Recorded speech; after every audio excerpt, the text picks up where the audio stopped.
Yep. Hi, everybody. This is Phil Berg. And as I hope you'll know by now, I am coming to Taipei in Taiwan for my famous, well renowned 2 day Phil Berg Sales Surge Seminar, Monday the 6th and Tuesday the 7th of January 2025. Not long to go now. Today, I'm privileged to be sharing a little insight for you that'll give you an indication of the type of information that you'll receive during the sales surge. But more importantly, just with this insight, you'll understand how valuable the information can be. As we all know, when we attend these workshops and seminars, it's the value is not really what we hear, but the value is what we do with what we hear, how we implement the information shared.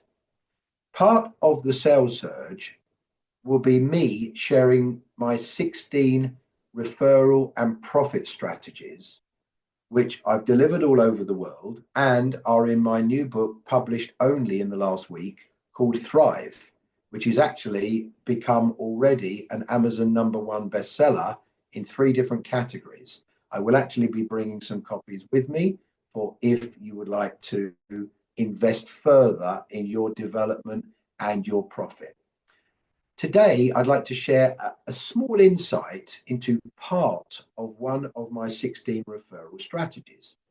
And that insight is basically talking about salespeople don't sell.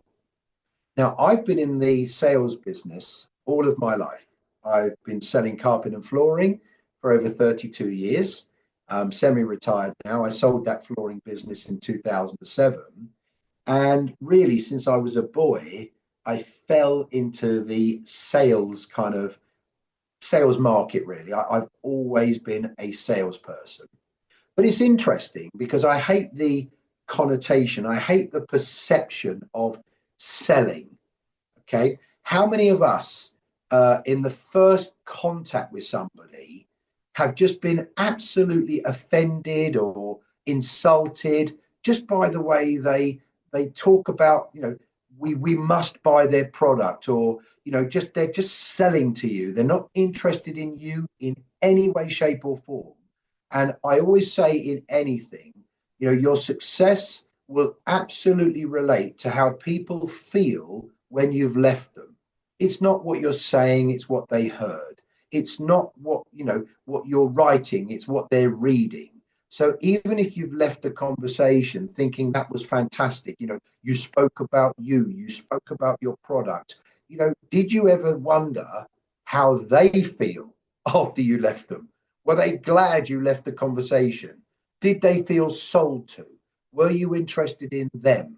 Because actually, a lot of salespeople, who, in my opinion, aren't good salespeople, sell. Now, isn't that interesting? Because we have to sell our product or our service to live the life we want. But my #1 rule is don't sell. And what I mean by that is don't leave someone you're talking to feel that you are just pushing your product, or your service onto them. So, what do I mean by salespeople don't sell? Well, ultimately, I finish that sentence with the additional: they influence people to want to buy. Now, that means you will actually have a happier buyer. That means that it's a much nicer sale. That means that there's an opportunity for quality referrals from satisfied clients.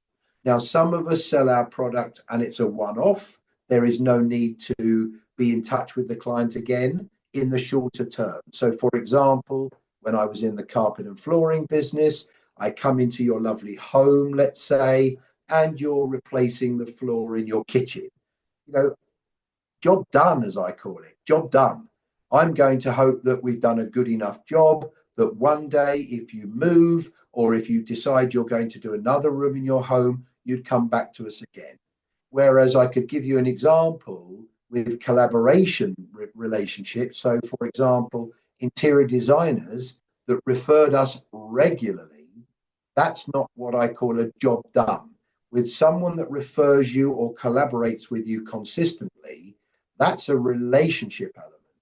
So as far as I'm concerned, I've done a job recommended by an interior designer, but that's something ongoing because they could gain another 3 clients tomorrow, and that's potentially another 3 jobs for me. So actually, the one thing I would say the sellers should sell is yourself. I'm a passionate believer that buyers buy you before they buy your product or your services.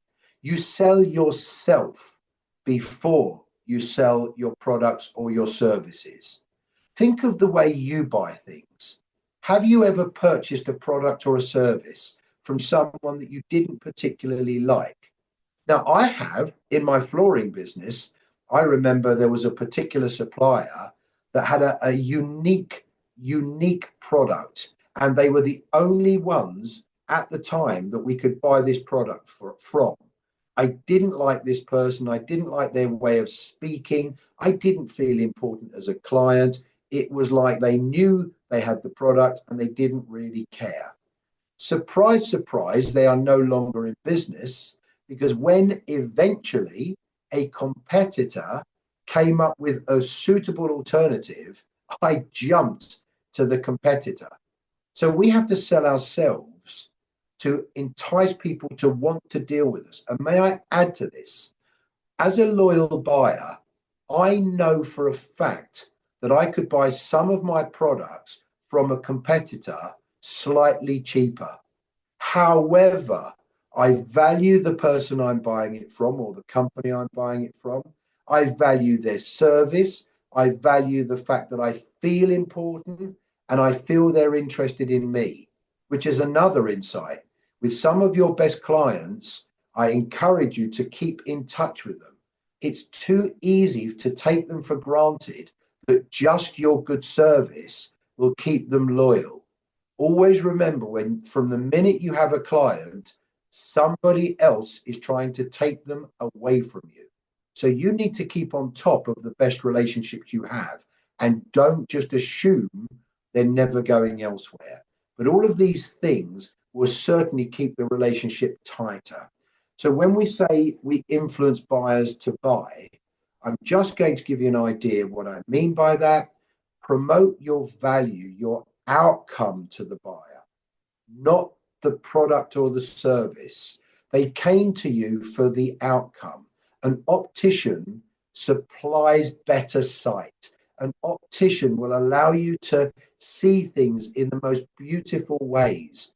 They don't supply glasses. That they do, but the point is, if we said to an optician, what do you do? And it's like, I help you with glasses. No, I help you with improved sight.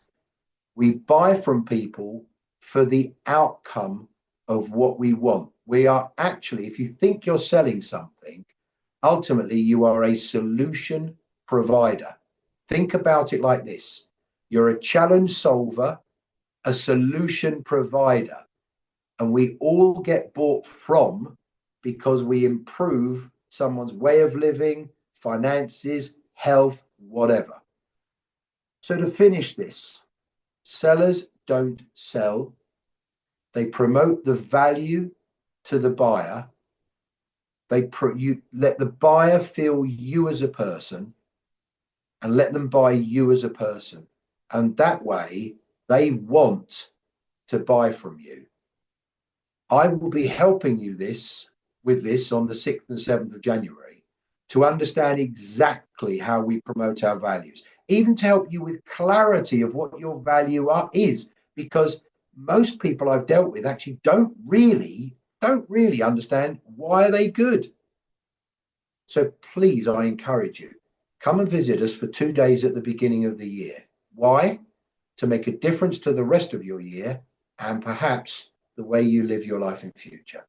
See you in Taipei, Monday the 6th, Tuesday the 7th of January. Thank you for listening. Happy New Year. Bye.